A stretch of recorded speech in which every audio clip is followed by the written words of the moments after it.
dans ce deuxième module intitulé « Travailler l'oral avec ses apprenants », allons commencer par le premier point et qui est « Comment favoriser la compréhension orale ».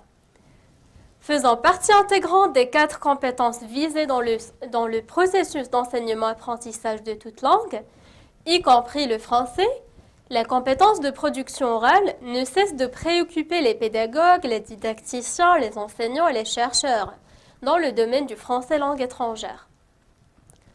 L'une des raisons est que, malgré les efforts déployés par les enseignants en classe, beaucoup d'apprenants ont toujours de la peine à s'exprimer correctement en français.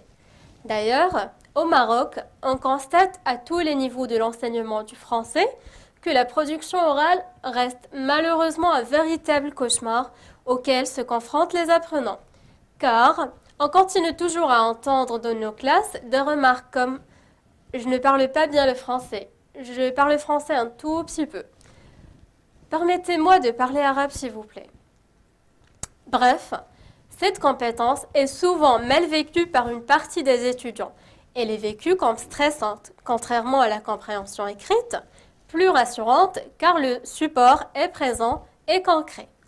De là, nous devons, nous les futurs enseignants de français, rendre l'exercice plus rassurant, utile et non stressant. Pour le faire, voici quelques stratégies et quelques conseils. Premièrement, améliorer les représentations de l'apprenant auditeur concernant la compréhension orale.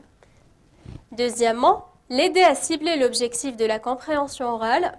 Et finalement, l'aider à distinguer les pratiques d'expression et de compréhension.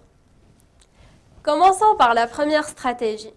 Nous devons aider l'apprenant à passer de l'approche analytique, c'est-à-dire tout segmenter, tout comprendre, à une approche globale, comme en langue maternelle, compréhension globale en anticipant le contenu. En d'autres termes, il faut convaincre l'auditeur qu'il peut anticiper la compréhension et qu'il peut très bien ne pas tout comprendre pour bien comprendre.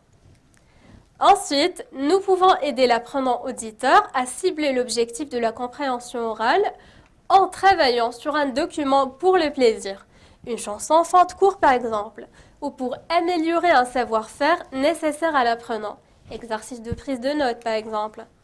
Enfin, nous pouvons l'aider à distinguer les pratiques d'expression et de compréhension.